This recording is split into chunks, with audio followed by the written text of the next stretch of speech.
Hey guys, Omni here. We are back for episode 2 of season 4 of Stranger Things. The first one, that first episode was wild. From the opener to the way that the episode closed out, vicious and brutal, man.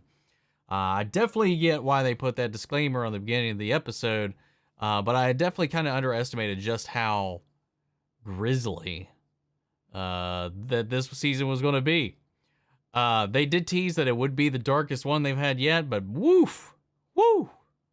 that was just mean. So much of it, especially poor Chrissy at the end, man. I feel so bad. And then just the children, dude. Oh my God. Lots of questions, though. Lots of introductions, lots of catching up to do since all of our characters are in very different places from where we left them off. Especially considering the way that season 3 had ended, with everybody kind of going to the winds, with Elle and the Byers moving to California, going to a different school, and then obviously the fallout of all the events within Hawkins the previous year weighing on everybody. It's affected everybody greatly. And obviously they're in high school now, so they're all kind of drifting in a lot of different ways. They're not all of them, but similarly, like Dustin kind of felt like the outsider last season. I'm kind of getting the vibes that that's Lucas's turn this time around to kind of be on the outside, with Dustin and Mike, finding a D&D group that they're all part of. Well, Lucas is part of that as well, but he's trying to branch out from that by trying to become popular, joining the basketball team, and just trying to change his high school experience so that they aren't just going to go through it, reliving the same cycle that they've been going through in the previous schools, eras that they've been growing up in, trying to break out of that nerd bubble, so to speak, and trying to bring them with him. So, like, I get it. I respect it. It's just that's not really what they're about, man. They just wanted to play their D&D game, and now we're kind of fracturing the group a little bit, and some stuff's happening on the outside, obviously, or just ironically, or weirdly enough, just disconnected from the group. Like before, things kind of seeded its way back in and found its way in through Billy. So I'm curious to see how we rope the gang into these mishaps here going on with what seems to be a more controlled entity. I feel like it's got to have some connection to what happened in the opening scene. I feel like that's got to be relevant to what's happening present day in some format. And I'm just not sure yet. It's the first episode. We only got past that, so lots of speculation that I could make, but I've got an incomplete puzzle, so I don't really have a lot to go off of. Just seeing that with 8 having escaped prior, 11 was the only survivor after she just went rogue and, for whatever reason, took out everybody else in the program. And yeah, man, I really don't know. It's got to tie in somehow to what's happening here in these Freddy Krueger-like experiences that Chrissy was having with, like, her insecurities or fears or torments kind of manifesting in hallucinations and blackouts as this thing can enter her mind and bring her into it while leaving her incapacitated in the real world, but still affected. That haunting image at the end, man, of her just up on the ceiling and just mangled and that right before her eyes popped, man, it was a lot. And Eddie witnessed that. So, very curious to see how that conversation comes about. If he will be blamed for the body or what happens to her, we'll just have to wait and see. But we got an introduction to a new D&D entity, which seems to be kind of like, I don't know, I don't really know too much because we didn't really get introduced to it too much as far as its abilities or what it is, but it's the Vecna, who turns out to be somebody they knew from their past in this campaign, who they thought was dead, who had lost an eye and their arm, and that was the identifier. And usually, like what we've seen every season, there's a D&D parallel to some creature. Even though the last 2 seasons primarily was all the Mind Flayer, we did have the Demogorgon and then the Mind Flayer, and now this thing. I don't know what it is yet. I don't recognize. I think obviously, it might be the name It might not be the classification of entity that it is. I don't know yet. But it doesn't ring a bell. Like Mind Flayer, I know what that is. A Demogorgon, I know what that is. Or have an idea of what that is. This is I'm a little uncertain about. So I'm curious to see how this unfolds. So let's go ahead and jump into this. So guys, if you're tuning in for the first time here today, or maybe you've been lurking for a little while and you have not hit that subscribe button, I'd really appreciate it if you enjoyed this reaction. You hit that button, join the family, and leave a like even. I'd really appreciate it. If you want to see the full-length reaction to this episode or any of the previous ones or any of the other shows we cover here on the channel, you can check those out in watch-along format over on our Patreon, or if you become a member of the channel, gets you access to that as well. You also get access to a bunch of full-length movie reactions that are only available over there, where you guys actually get to help choose what we add to that list every month. We got monthly Q&As, behind-the-scenes footage, trying to make it worth your while since you guys are going out of your way to support the channel. But of course, I know not everybody can do that, and it's simple. You can help us out with liking, commenting, subscribing, sharing these videos, and helping us with that YouTube algorithm. Because the more you engage, the more YouTube brings the videos to more people, brings more people into the channel. So that all said and down the way, guys, let's go ahead and pop into episode 2. Here we go. Oh, yes. We're cutting back right here, please. Does he jump into the upside down? Oh, and did he come out the breach in Russia?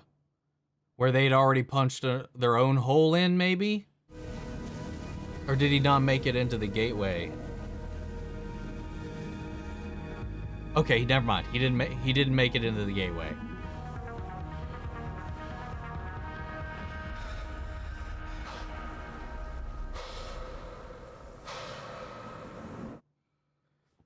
But what happened? Did somebody just drag him off? What happened? God damn it. Son of a bitch. Because I was going to say, if he did make it into the gate, from what we've seen of it, it's just like a parallel mirror dimension. So like if he ended up somehow in Russia, he would have had to have physically walked the link. I mean, theoretically, he would have had to physically have walked from the US to Russia. Just in the upside down. I can't imagine he'd survive that journey, let alone make it. So I have to imagine he just like wakes up for a little bit and then gets dragged off. I need answers, man. I really do.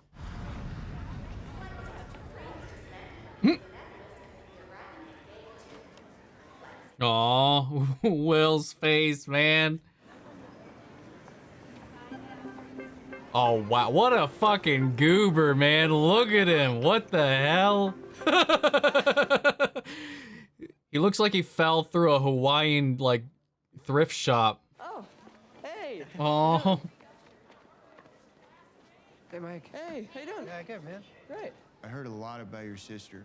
What the fuck? Should we go? Yeah, this is kind of awkward, man. Yeah, no, for real.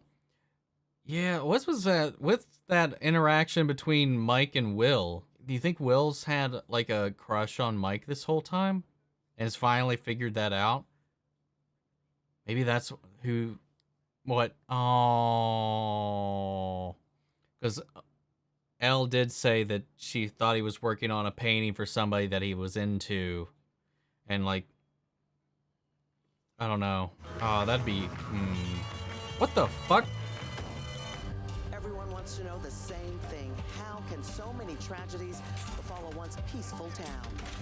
All eyes are now on the police for answers. You don't think the boyfriend had anything to do with it, do you? I don't know how. I don't know. Random thought. Just a new character being introduced out of the blue like that, and he would like focus in on her. Obviously, I think they were like dating, right? At least officially or unofficially. So I don't know. Just a random thought, because there's got to be some tie-in, and I just don't. Usually there's like a clue or something just yet, but I don't know. Maybe not. Could be nothing. Probably's nothing. After I saw Eddie and Chrissy go in the trailer, something else happened. The lights.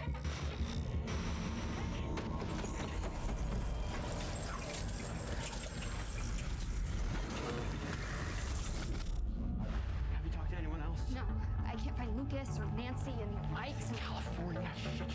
Shit, you heard the news, that's what I'm saying. Good point. We'll be extra careful. Thanks, Mom. I love you. Bye.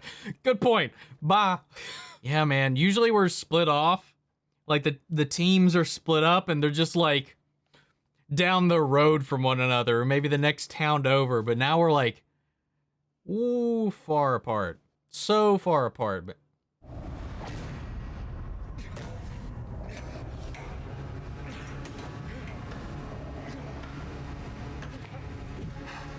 Ты куда собрался, а?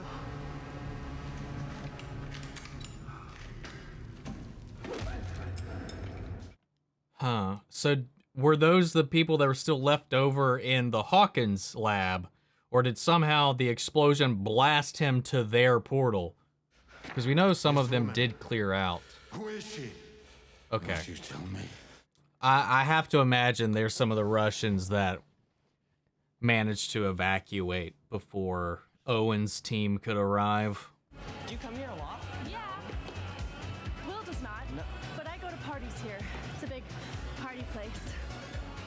She lying? Because she's just trying Why do you to... keep lying? What? Why do you keep lying to Mike? I don't think Mike's gonna like that you're lying to him. And he doesn't deserve that. And when he finds out, he's gonna be mad. Oh, God.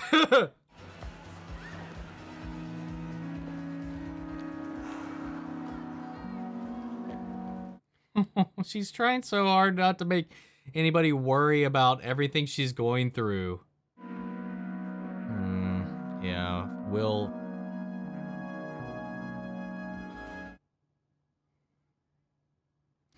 Man, I just want Will to be happy. I want 11 to be happy. I don't give a shit about Mike, but... Now, let's rewind a little bit. I don't dislike Mike. But Will and 11 need protection. They are the goodest of kids. Well, barring the opening we saw last episode. What does Eddie have to do with all this? Did that freak hurt her? He hurt Chrissy? Did he hurt Chrissy? Okay. Unless he's a really good actor, maybe that whole scene made me throw my theory out my half-baked theory. Let's be real. I didn't really take it to heart, but unless it's like a werewolf situation and he doesn't really know when it happens. I don't know. I think that turned me off of that little cockamamie idea that I had there for a second.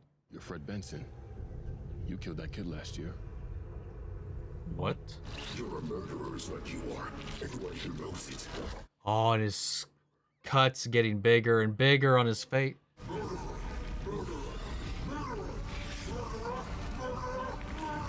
right there? Dude, this is insane. It can just influence people out of nowhere. Okay, what was that? I said act casual. Yeah, it's just... Sorry. Or does that just mean he's next? It's an acceptance letter to Lenora community. But you're going to Emerson with Nancy. No, I'm not. Oh. She just doesn't know it yet. So I just tell her the truth. Yeah! No, because if I told her the truth, then she'd just throw her dreams out the window until eventually she hates me.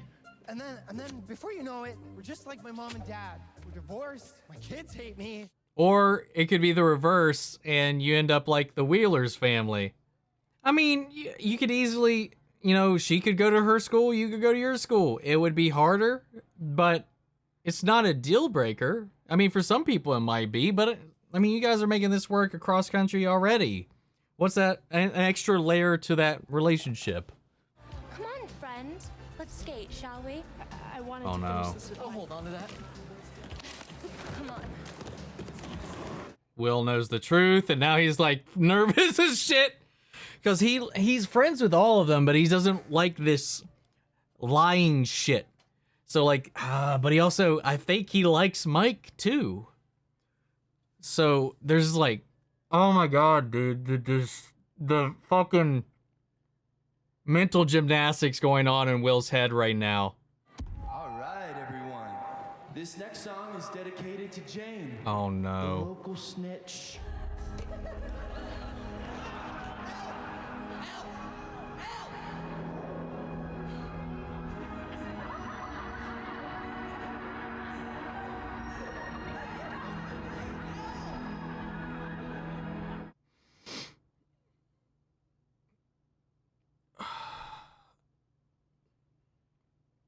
They really deserve a good old fucking up and... Еще жив. Но еле дышит. Если так продолжать, он умрет. Отправьте его на Камчатку. Этот человек не заслужил покойной смерти. Вот я и отправил его в ад. Man, Hopper doesn't deserve this shit, man. So far this season has just hurt Michael. That's fine. Just keep hurting me. That's fine. Keep stabbing my soul. Eddie Munson, the cops. They say Chrissy went to him to buy drugs. Drugs? No. That's what I said. Chrissy would never touch this shit. Probably sacrificed her. Drained her blood for the devil. Oh no. That's what I'm saying. It's this cult he's in. God damn it, man. Dyer isn't a cult. They confuse fantasy and reality, and innocent people die. I mean, it's been happening God all over the damn country. it. It's like an epidemic. Yeah, I read about that shit. It's real. Oh my god, fucking shit. I mean, this is the time when people were freaking the fuck out about this shit, so... Would Chrissy want us to just stand by? Fuck. When the cops go around pursuing some Mob bullshit vigilanteism. witness, spreading rumors saying she's some druggie? Oh, great. Another clock motif. No matter what anyone says, and they will say things, believe you me, this wasn't Eddie. You ever hear the name Victor Creel? Victor Creel.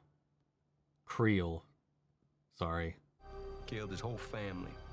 Kids and wife took their eyes. Oh, Michael Myers. great. Yeah, Michael Myers. You ask me, Victor's like that. Oh, God.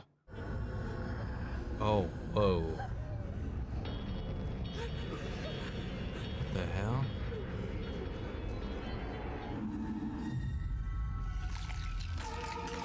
Ooh. Murderer. Murderer.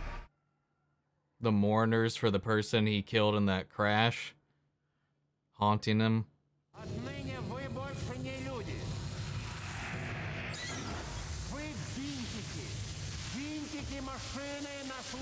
Welcome to your new home, American.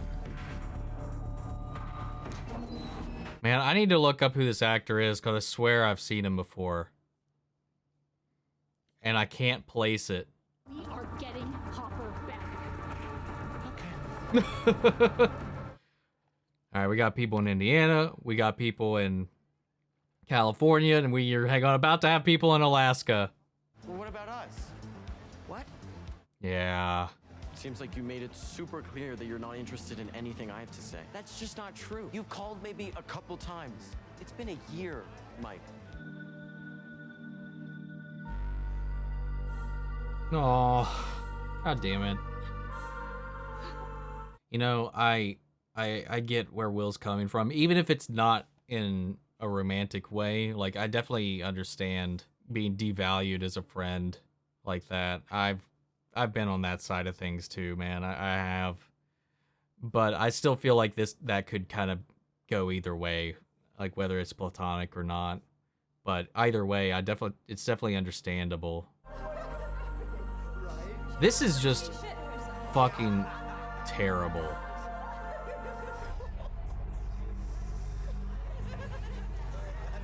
Does she feel it? I think she's feeling it coming back. Oh no, worse. Oh no, yes! Do it!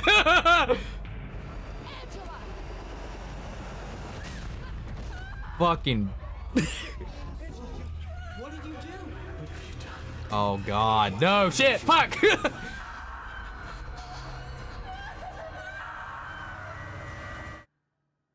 Oh,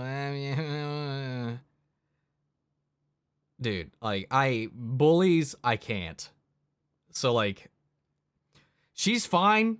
She's hurt. She might have a scar, maybe. She's not gonna die from it, but fuck her.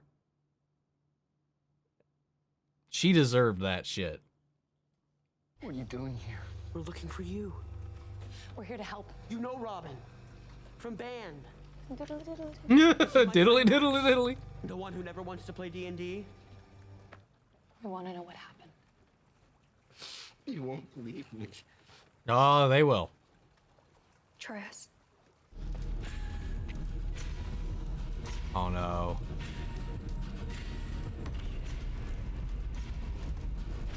Her bones started to snap. Yeah, don't need to see it again. It was like there was something like inside her head. You all think I'm crazy, right? No. We don't think you're crazy at all. Don't bullshit me, man. I know how this sounds. We're not bullshitting you. What I'm about to tell you might be a little difficult. You know how people say Hawkins is cursed? Prepare to get filled in, buddy. They're not way off.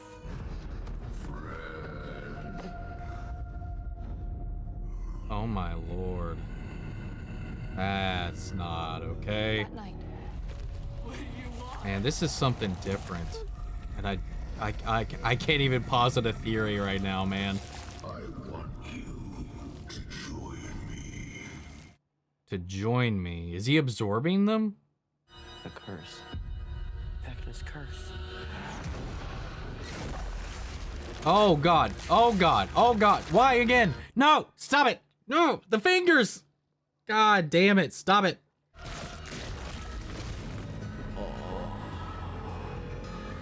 A dark wizard. The opposite of 11.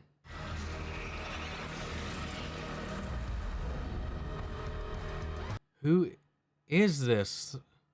What is it?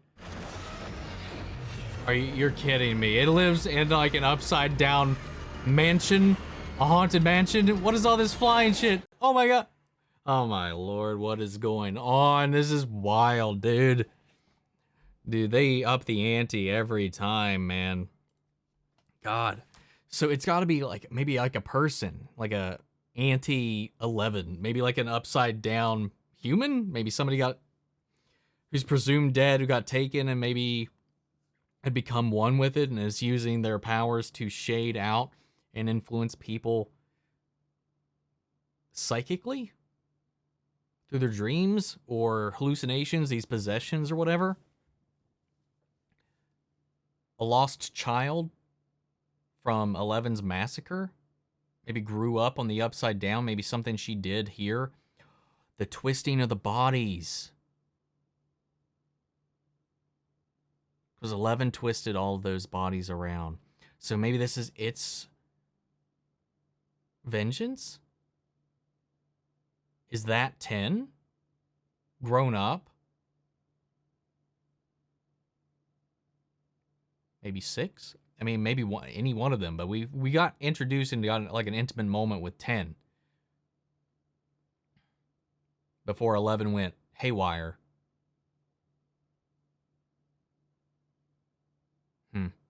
I don't know.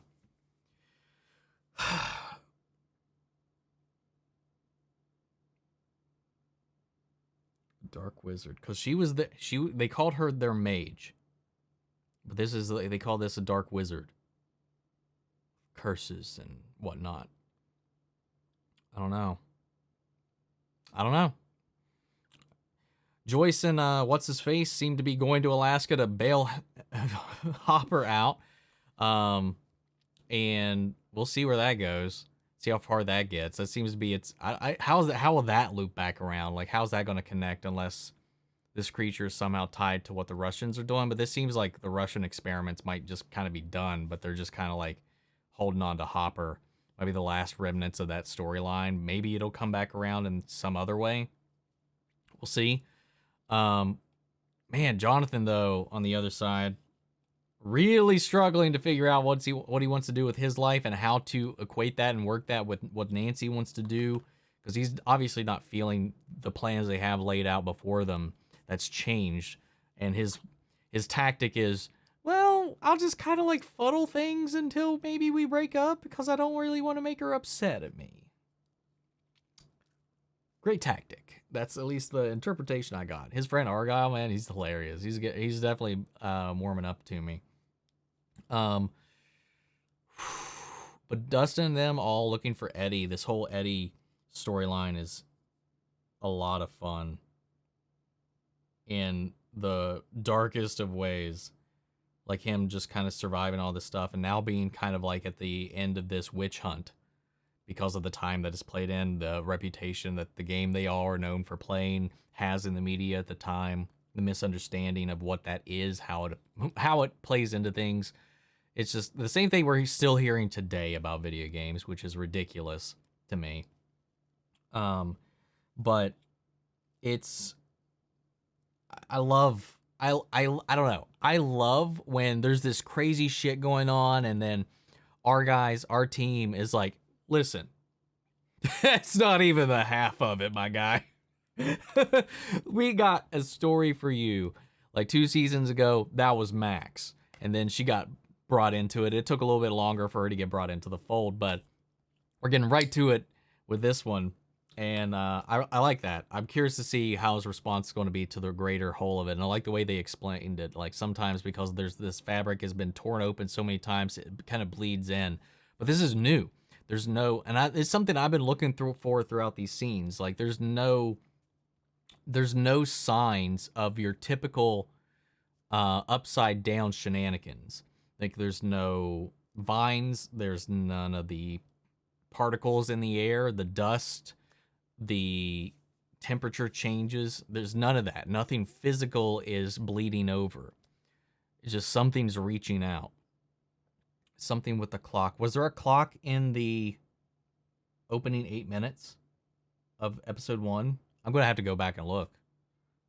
I need to go look if there's that clock, because that clock motif, it happens at both of these murders. The first time I thought it was maybe specific to her traumas, to Chrissy's traumas, because obviously he's playing on their fears, hers being, meeting her parents' expectations and being seen by her father, how they look at her and stuff like that, her weight, her bulimia, her body image, and then getting riled up, eyes popped.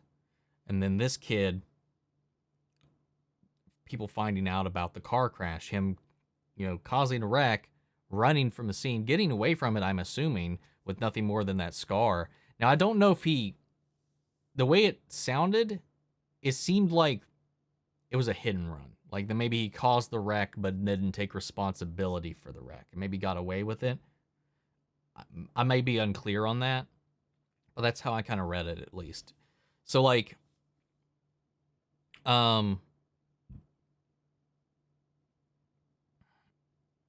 his fear is seemingly either the guilt of having done that or the fear of people finding out about it and that coming at him. But despite that, you had the people attending the funeral. We had the casket, but the casket also had the very same clock face that was on Chrissy's visions in the park.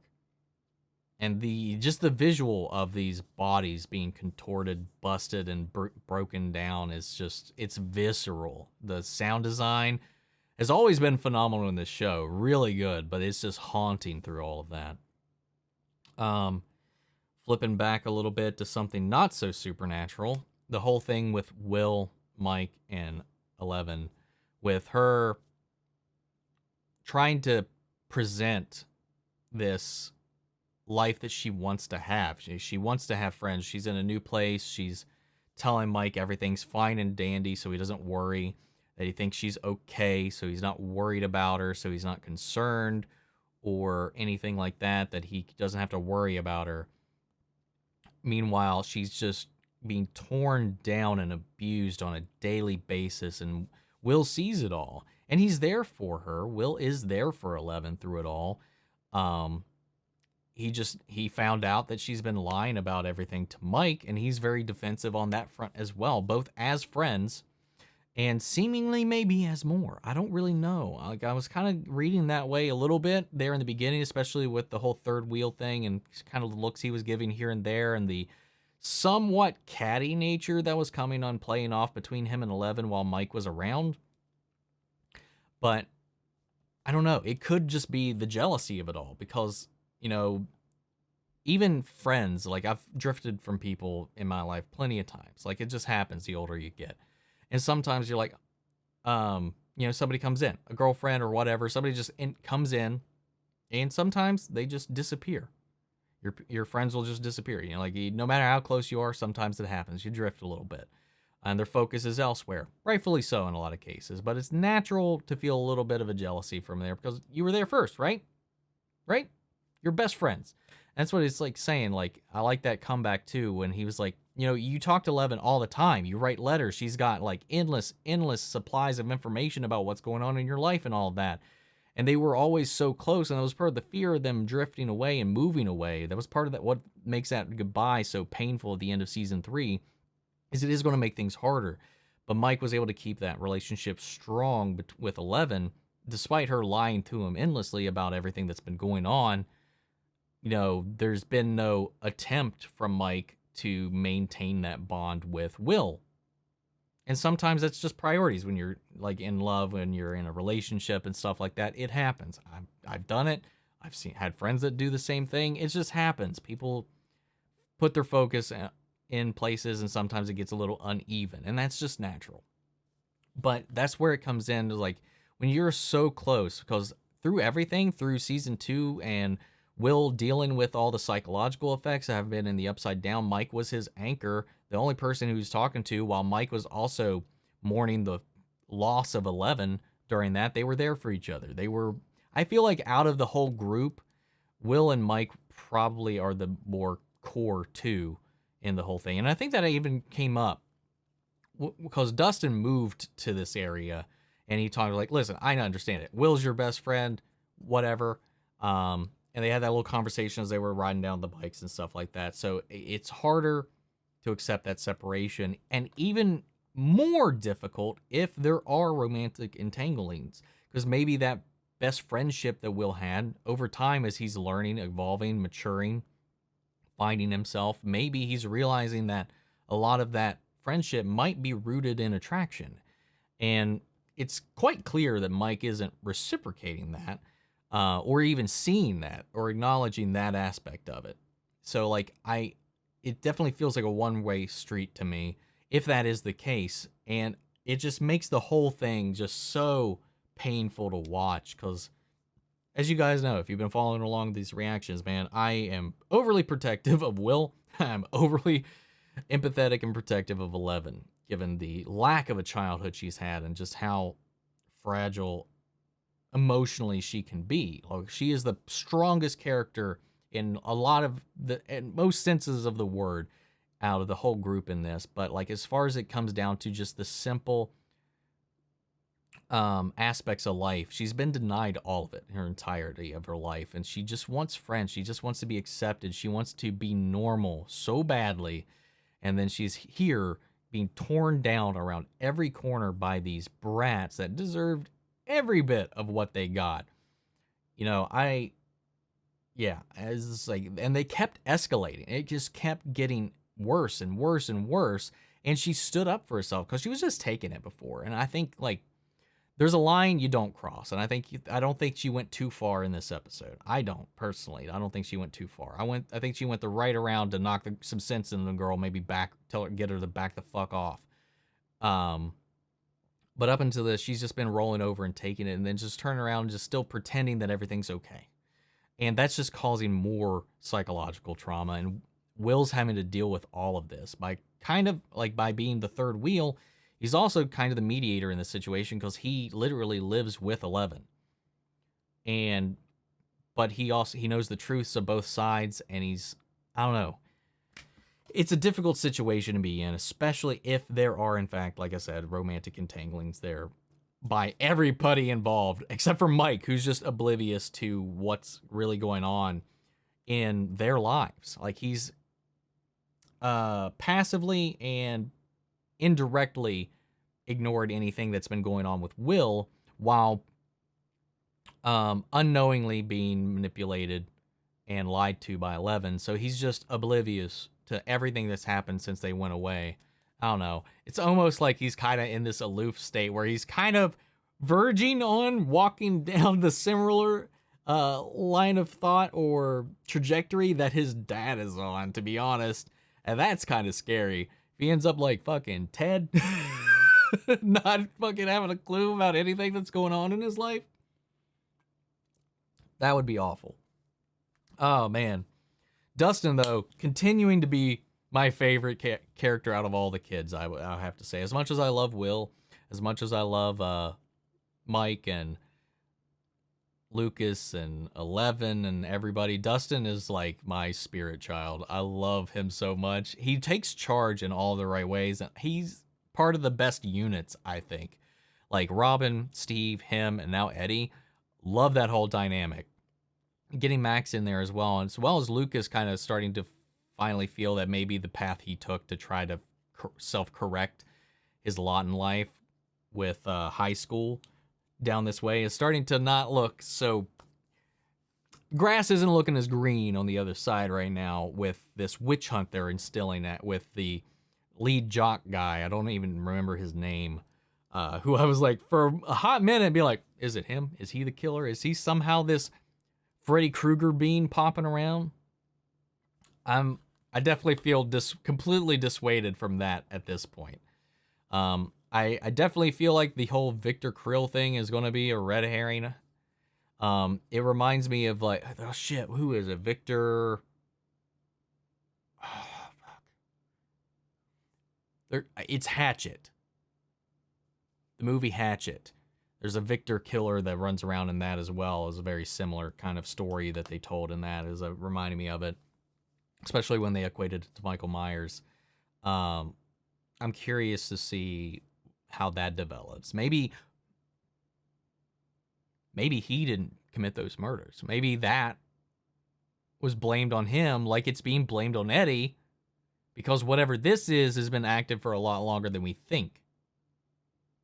Maybe? Don't know.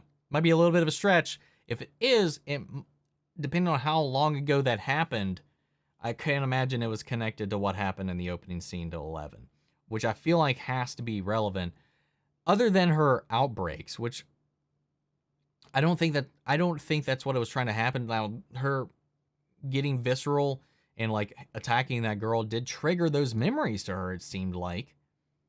But I don't know that that's what happened. Did she get bullied at the lab and then snap on all the kids?